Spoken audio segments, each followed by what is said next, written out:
Hi classmates, Dr. Lou here. Going to do a success tips video for assignment 1, our mode analysis on salesforce.com.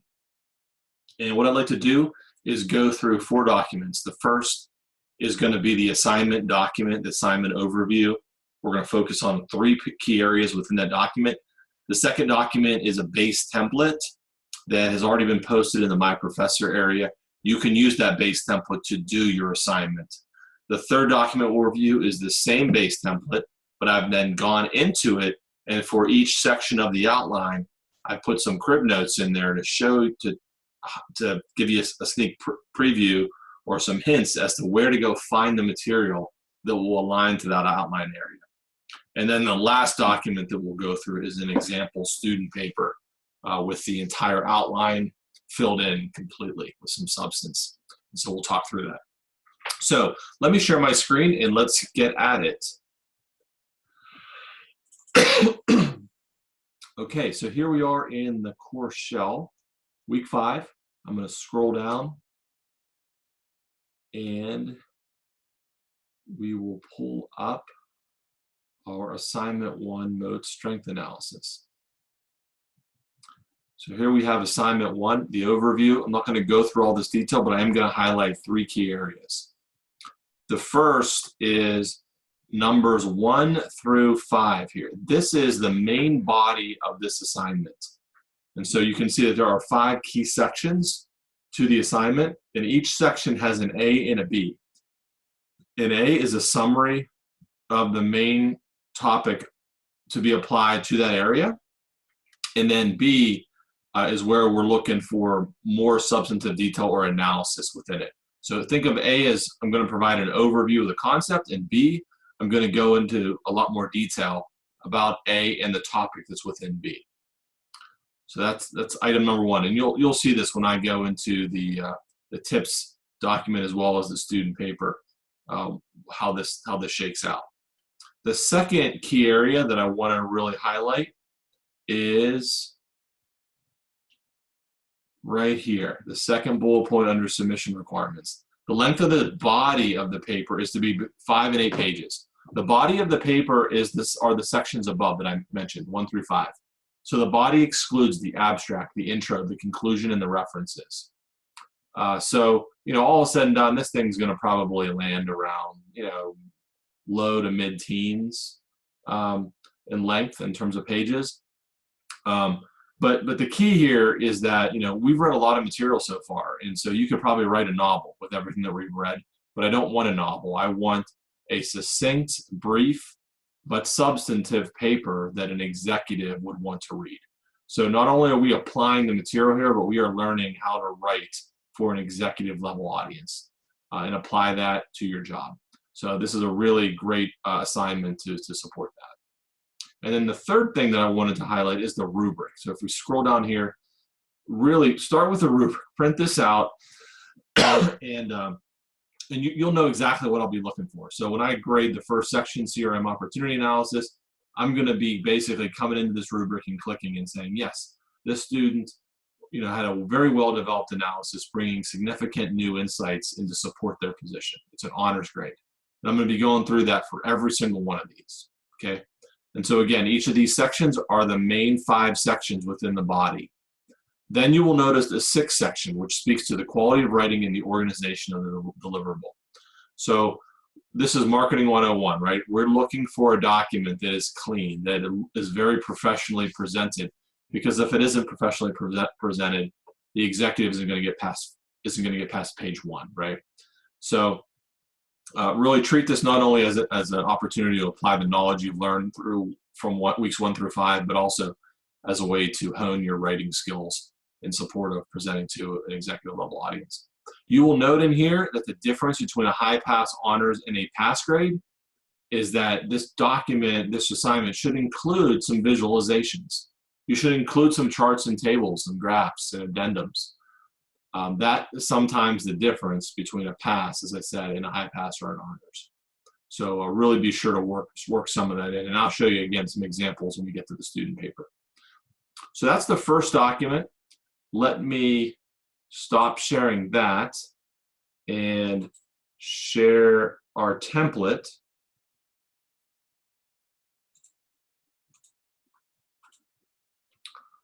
All right, so here we have our base template. And again, I'll show you at the end where you can find this. But here we have a nice, clean summary title page. We'll fill in your information. We have an abstract. And again, abstract no more than a half a page or so, or a page. But just a nice summary, hook, line, and sinker, right? Hook the reader in so they want to read more. An introduction, please be sure that the introduction aligns to the conclusion and the conclusion aligns to the introduction. And then we get into each of the main body areas. So here we have the first section, which is the CRM opportunity. And again, part A and part B. Then you go to the next section. Again, you see part A and you see part B. So you can almost think of each of these sections as needing to have subtitles. So if I'm back again on CRM opportunity, my subtitle might be competitive life cycle. And then I give an overview of the competitive life cycle, commenting on what stage Salesforce.com is in that life cycle. And then I go into significant barriers to entry as it relates to that.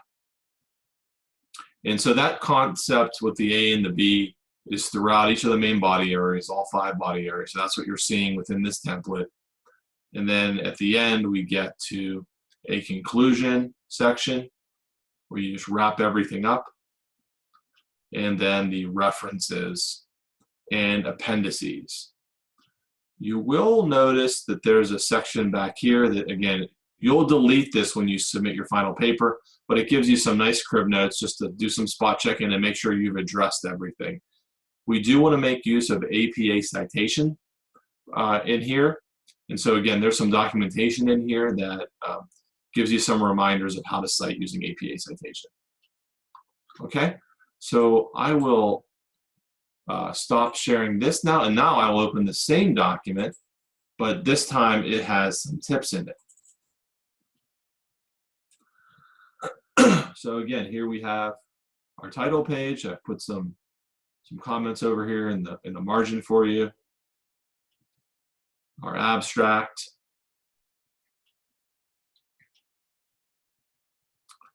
Introduction, and here we have our crib notes. So again, we were talking about CRM opportunity. Here's A. So again, this would have a subtitle that says competitive life cycle. And here's a quick tip. Hey, if you want to know more about the competitive life cycle, remember that was part of our discussion board in the earlier week, and it made use of the credit switch measuring the mode article. So you can find that on page 4. So everything you need to know, there's some quick crib notes where you know where to go and look for this information. And then same thing with the barriers to entry, right? You can see this in our checklist document, all these questions that you might want to address within this particular section. And you can also make reference to May the Force be with you, where it spoke to this as well on page 3.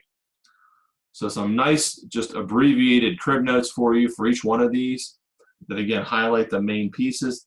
Hopefully this will help you navigate through the wide ocean of material that we've read through from weeks 1 to 5, and it will help you just cut straight to the chase. But again, I'm not just looking for the regurgitation of the information. What I'm looking for is a really sound, strong analysis of Salesforce.com. How do you apply what you've read about Salesforce.com into these various models that we've learned to date and come up with an ultimate conclusion on the viability of this as an investment? And again, I'll just quickly scroll through this, but it's the same concept throughout. I've put some notes in here for you that hopefully will help you as you think through filling in this template for your assignment 1. Okay, so now the last document, I will stop sharing this and I will pull up an example of a student paper.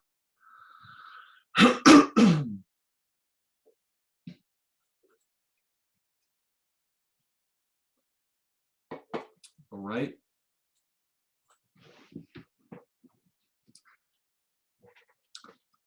So again, here we have a fully completed introduction, a really nice introduction, sprinkled in some statistics in here and some citation, and then in a bulleted form, really just laid out exactly what this document is going to evaluate. So it did a nice, just quick overview of everything. Then the first body section is the CRM opportunity. So again, here you see the nice subtitling or subheading where it talks about the competitive life cycle. Goes into a little bit of detail, and then it talks about the barriers to entry. So what it's doing is it's putting a nice organization around the content areas, the organized thoughts. Now, you'll notice the citation here. A good rule of thumb, I should step back. The first thing is, when do you cite, right? There's two rules of thumb that I tend to use. Number one is, if the idea is not your own, if you've effectively taken the idea that you're putting down from another author, either verbatim or in concept, you want to cite. And it's no big deal. All you want to do is just cite it. It's perfectly fine to take that idea, because this is a paper about synthesizing ideas from different sources and then putting more substance around it to prove a point. But you do want to give that author credit for their idea. So that's the first example of when you want to cite. The second example is typically when you use numbers. When you use statistics, you're most likely getting that from somewhere, unless it's your own research. And so you do want to cite at that point as well. Good rule of thumb, in each section, you usually want to cite once or twice. So here we are in this first subheadings, you see one citation here. Then you go into the barriers to entry. It's a bigger area, right? So you might want to see more than one citation. Here you see one that just had one. But again, good rule of thumb is 1 or 2 citations for each of these sections. And again, I'll just scroll down. So here you see each of the moat considerations, the intangibles, the switching cost, cost advantage, network effect, efficient scale. So this student has called out every single one of those and put a brief summary as to how those apply to Salesforce.com. So really, really well done. Again, nice use of subheadings as well as even subheadings in here to build an argument. And I'll just keep scrolling down here. But you'll get the picture. And again, this document will be made available to you as well. Now, putting this document out there, again, you cannot copy this document either in full or in part. Obviously, when you submit your paper, you'll submit it through SafeAssign. And so if you do submit this in full or in part through SafeAssign, it'll obviously tell me that. And so again, you want to do your own work, and don't necessarily rely upon the conclusion that this student had. There's more than one answer here. There's an interesting video in week 5 about Warren Buffett, and they talk about analysts being right 50% of the time. They equated it to a coin flip. And so there's no right or wrong answer here. What I'm looking for is take a position and support it as best as you can. So students can have different opinions on this. And I invite the diversity of opinion. I think it makes for great debate. So embrace that. So I will stop this share, and I'll just go flip back to the main course shell and show everyone where this is.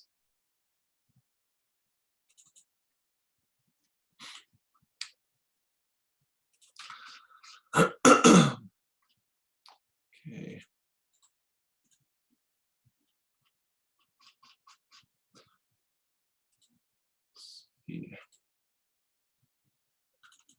So here we are back in week 5, and again, I'm going to go to my professor,